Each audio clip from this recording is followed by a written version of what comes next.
warahmatullahi wabarakatuh.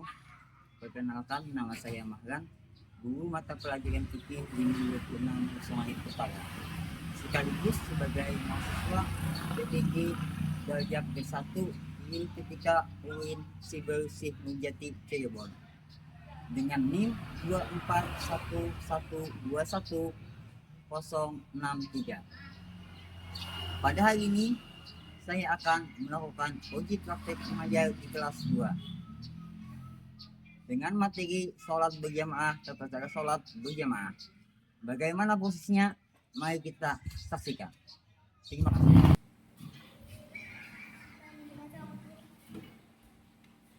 Assalamualaikum warahmatullahi wabarakatuh.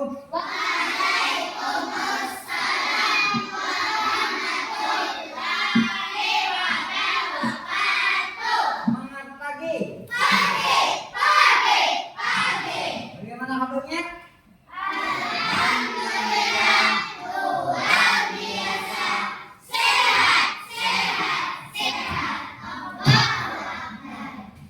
Baiklah, mata pelajaran kita hari ini adalah mata pelajaran fikih. Sebelum kita mulai mempelajari kita hari ini, marilah sama-sama kita membacakan doa awal belajar.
Setelah doa tadi, semoga dengan doa tadi kita mengikuti pelajaran dengan baik. Sebelum itu kita absen terlebih dahulu. Kita panggil saja.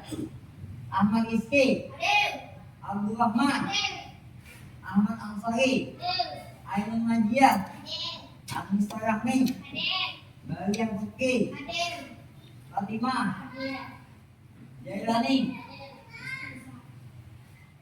Aisyah Hamida, Isna, Muhammad Badari, Muhammad Iqbal, Muhammad Nizam, Muhammad Mutia Apriani, Ridwan, Syahid Budinatullah. Alhamdulillah hari ini hadir semua. Jadi kalian itu harus selalu rajin belajar dan menyimak pembelajaran supaya kita mendapatkan ilmu dan keberkahan dalam kehidupan dan dapat mengamalkan ilmu. Jadi pelajaran kita yang akan pelajaran fikih dan tema itu tentang materinya sholat berjamaah. Nah, jadi sholat berjamaah itu hukumnya adalah sunnahnya muakkad. Jadi sangat diutamakan. Jadi untuk belajarnya, nah hari ini Bapak memberikan pelajaran yang lebih menarik yaitu dengan melakukan pelajaran menggunakan video. Jadi nanti setelah video Bapak jelaskan. Jadi kalian bisa membuat video pembelajaran tentang penjelasan materi sholat berjamaah tata caranya. Saya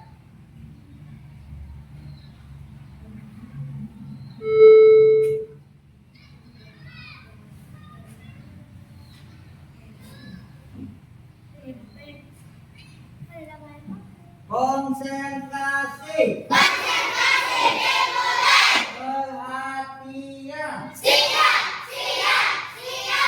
Alhamdulillah semuanya siap. Baik, kita mulai belajar hari ini adalah mata pelajaran fikih tata cara sholat berjamaah.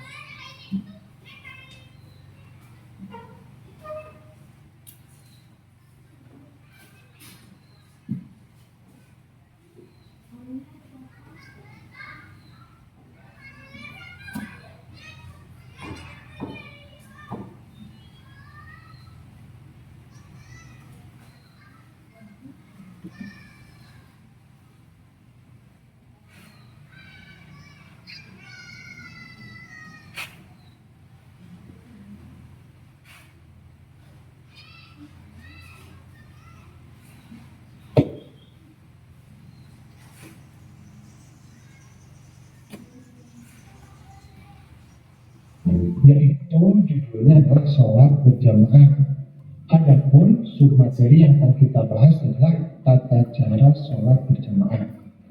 Nah, tetapi sebelumnya bagi kamu yang belum subscribe, silahkan subscribe dulu, pencet tombol like, kemudian share channel Guru Cerdas supaya channel ini dapat terus berkembang dan memberikan manfaat bagi kita semua.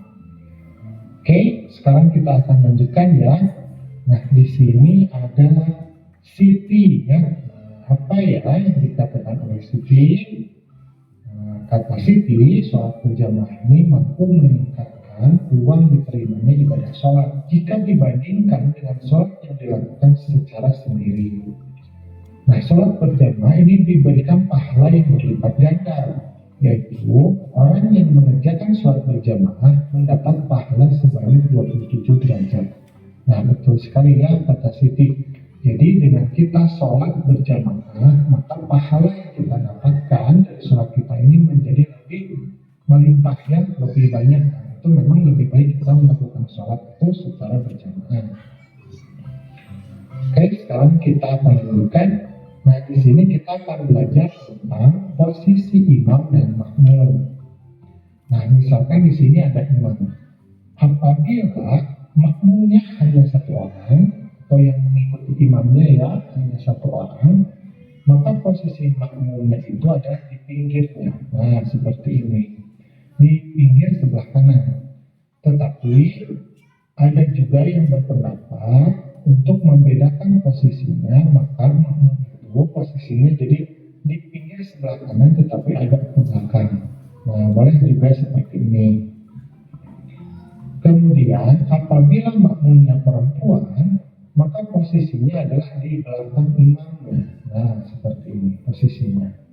Udah ya? Oke, kita lanjutkan. Nah, kalau misalkan makmumnya itu satu orang laki-laki, satu orang perempuan, maka makmum yang laki-laki itu berada di pinggir imam. Nah, seperti ini posisinya. Udah ya, kita lanjutkan kembali. Nah, apabila jumlah makmumnya ini lebih dari 3 orang, maka posisinya kita mulai dari sebelah tengah. Nah, ketika menambah satu orang makmum, dia masuk ke sebelah kanan, kemudian baru masuk ke sebelah kiri, masuk ke sebelah kanan, baru masuk ke sebelah kiri. Nah, seperti itu. Jadi makmum itu masuknya dari sebelah kanan terlebih dahulu. Untuk yang perempuan sama dia dari tengah dulu, kemudian dari sebelah kanan. Nah, seperti ini. Nah, bagi anak-anak, apabila makmumnya anak-anak, maka posisinya dia adalah di belakang makmum yang dewasa. Jadi lebih baik untuk makmum yang anak-anak, dia posisinya di belakang makmum yang dewasa. Nah, seperti ini. Udah ya, gampang ya. Oke, kita lanjutkan. Nah, kemudian apabila sudah terbentuk satu saf, ternyata ada satu orang makmum yang masbuk. Masbuk itu artinya terlambat untuk melaksanakan sholat. Maka ternyata masih ada tempat kosong satu lagi, tapi ada masbuk satu lagi. Nah, makmum ini seyogyanya tidak menempati tempat yang kosong, tetapi menemani makmum yang di belakang sendirian. Nah, seperti ini. Jadi untuk saf yang kedua diusahakan tidak ada makmum yang sendirian. Jadi harus ada makmum yang menempati. Jadi lebih baik seperti ini. Nah, seperti ini. Mudah ya, gampang ya. Oke, kita lanjutkan kembali. Itu adalah mengenai posisinya. Nah, sekarang ketika sholat berjamaah ini sudah dimulai, maka hendaknya imam ini berniat menjadi imam, kemudian makmum berniat menjadi makmum. Jadi harus jelas antara posisi imam dan posisi makmum. Kemudian imam ini membaca surat Al-Fatihah dan surat pendek dengan keras saat sholat maghrib, isya, dan subuh. Nah, ini kita namakan sebagai zahar. Zahar itu artinya dikeraskan. Kalau pelaksanaan sholat berjamaahnya itu adalah sholat maghrib, sholat isya, kemudian sholat subuh. Kalau untuk sholat zuhur dan sholat asar ini dibacanya sir atau dibacanya pelan. Nah, seperti itu. Tapi hanya surat Al-Fatihah dan surat pendeknya saja yang dibaca keras ya. Nah, seperti itu. Kemudian apabila imam lupa, maka makmum ini hendaknya ini mengingatkan. Jadi kita harus mengingatkan imam apabila beliau lupa. Kalau laki-laki mengingatkan imamnya dengan mengucapkan kata subhanallah kalau laki-laki. Nah, kalau perempuan mengingatkan imamnya dengan cara menepuk tangan yang sebelah kiri dengan tangan yang sebelah kanan. Kan ketika sholat itu bersilatok ya. Nah, ditepukkan tangan yang atasnya itu ke punggung dan tangan yang sebelah kirinya. Itu cara mengingatkan untuk yang perempuan. Nah, seperti itu. Mudah ya, gampang ya untuk melaksanakan sholat berjamaah. Nah, alhamdulillah pembelajaran kita pada kesempatan kali ini sudah selesai. Terima kasih karena sudah mau menyimak. Assalamualaikum.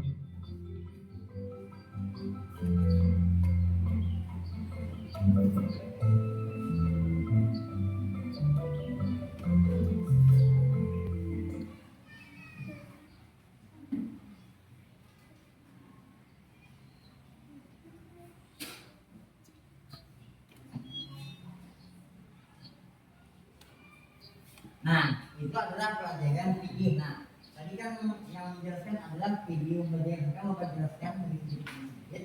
Jadi intinya tadi adalah sholat berjamaah tadi apa? Kata titik. Ada kelebihannya apa? Mudah diterima dan mendapatkan nilai lebih daripada Kemudian 27 derajat. Nah, tuh. Kemudian tadi ada dijelaskan tentang sholat.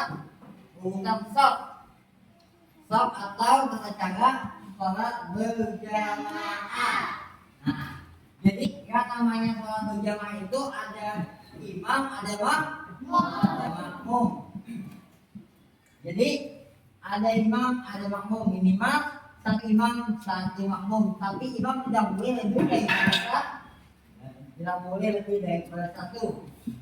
Nah, siapa yang mau membuka sebagai imam dan sebagai makmum? Ada mau? Ya, ini siapa namanya? Badali. Ya. Ini Badali sebagai imam. Nah, padahal Badali adalah hanya imam. Makmumnya baru saja duluan.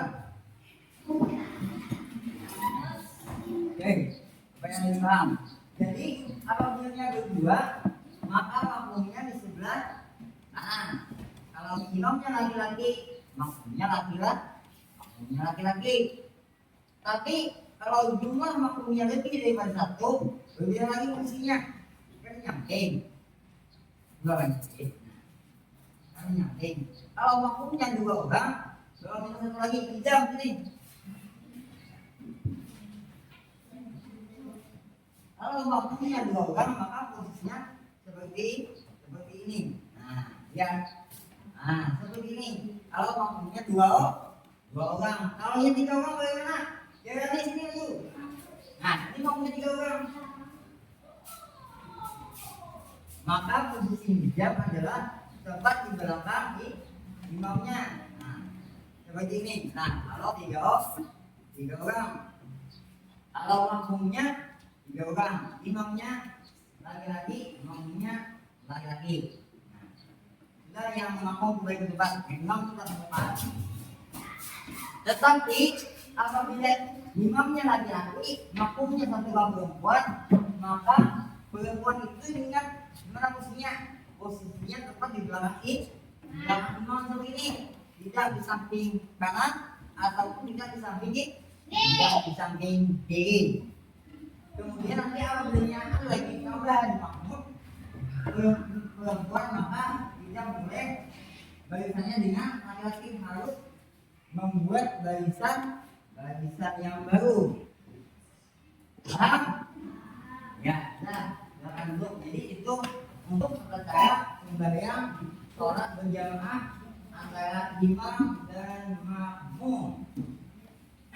Kemudian selanjutnya tadi adalah poinnya adalah apalagi imam berniat sebagai imam.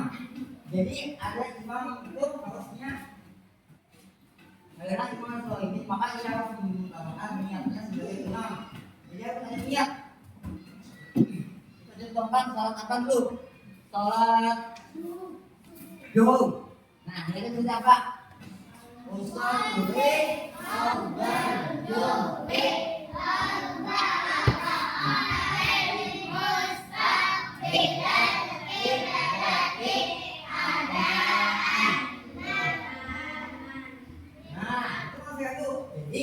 apabila imam, maka ada imamah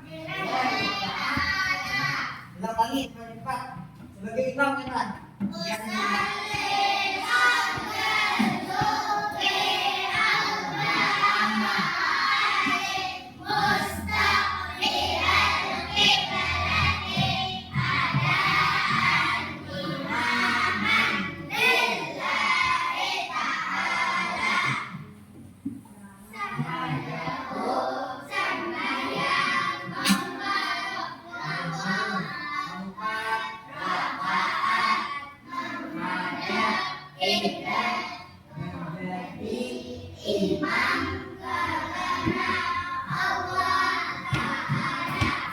menjadi imam. Kalau menjadi makmum bagaimana niatnya?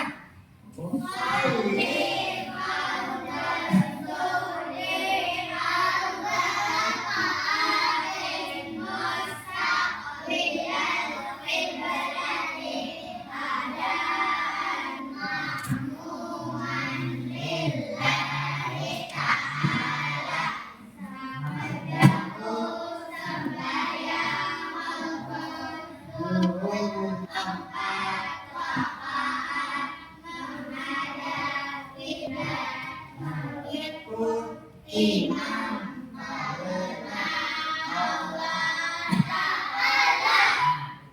jadi itu niat sebagai imam, makmum berniat sebagai makmum. Kemudian imam. Jadi di dalam sholat berjamaah, imam itu apabila sholat maghrib, isya dan subuh, maka membaca surah Al-Fatihah dan ayat itu dibaca johar atau dinyanyikan, tetapi makmumnya tetap sing atau diam, tidak mendengar. Nah itu. Kemudian lagi, nah itu masalah bacaan imam. Tapi bagaimana kalau imam membuat kesalahan? Misalnya berbahan rakaat, maka makmum boleh meneduhnya. Kalau imam laki-laki yang meneduh laki-laki, bagaimana cara meneduhnya? Bagaimana? Jadi ucapkan subhanallah. Tapi itu niatnya harus membaca apa itu? Zikir, membaca tasbih, bukan hanya niat meneduh imam. Tapi kalau berumur bagaimana meneduhnya? Bagaimana? Oh ini sembahyang kan seperti ini. Maka berpegangannya seperti ini. Juga itu nanti batal, tapi yang digerak dalam kanan saja. Jadi seperti itu. Nah, jadi itulah pelajaran kita ini tata cara sholat berjamaah. Jadi apa kesimpulannya ini? Pelajaran kita ini sholat berjamaah. Jadi yang pertama adalah apa hukum sholat berjamaah? Nah, pengertian dulu. Pengertian sholat berjamaah apa? Jadi pengertian sholat berjamaah itu adalah sholatnya lebih daripada satu orang, ada imam, ada makmum. Kemudian apa lagi? Tadi sholat berjamaah pahalanya itu lebih atau lebih tinggi 27 dibandingkan sholat sendirian. Lanjut. Kemudian apa lagi tadi? Ingat. Setelahnya itu masalah urutan sholat berjamaah, kemudian shaf. Jadi bagaimana urutan shaf sebagai makmum dan bagaimana bacaan imam dan makmum. Imam membaca tahiyat atau johar ketika sholat subuh, maghrib dan isya. Lalu tadi boleh meneduhi imam. Kalau laki-laki yang meneduhnya itu menggunakan tasbih, bacanya apa?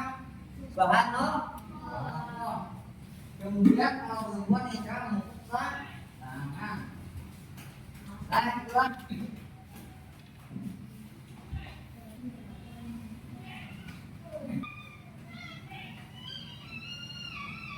Jadi intinya kita semua usahakan kalau bisa sholat berjamaah lima waktu.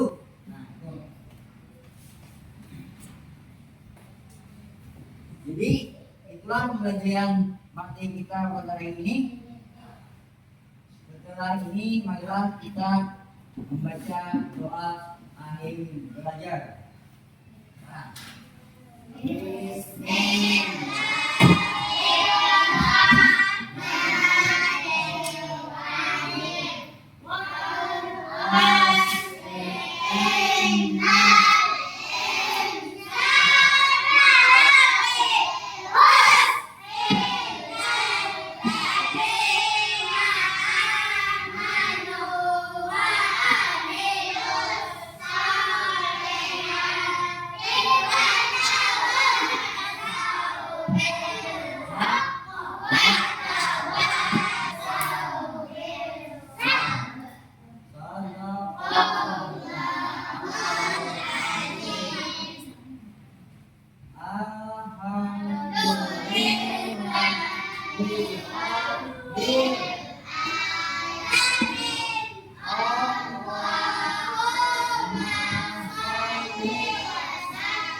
semoga pembelajaran kita ini dapat menjadi keberkahan. Kita akhiri materi ini dengan ucapan alhamdulillah. Terima kasih. Wassalamualaikum warahmatullahi wabarakatuh.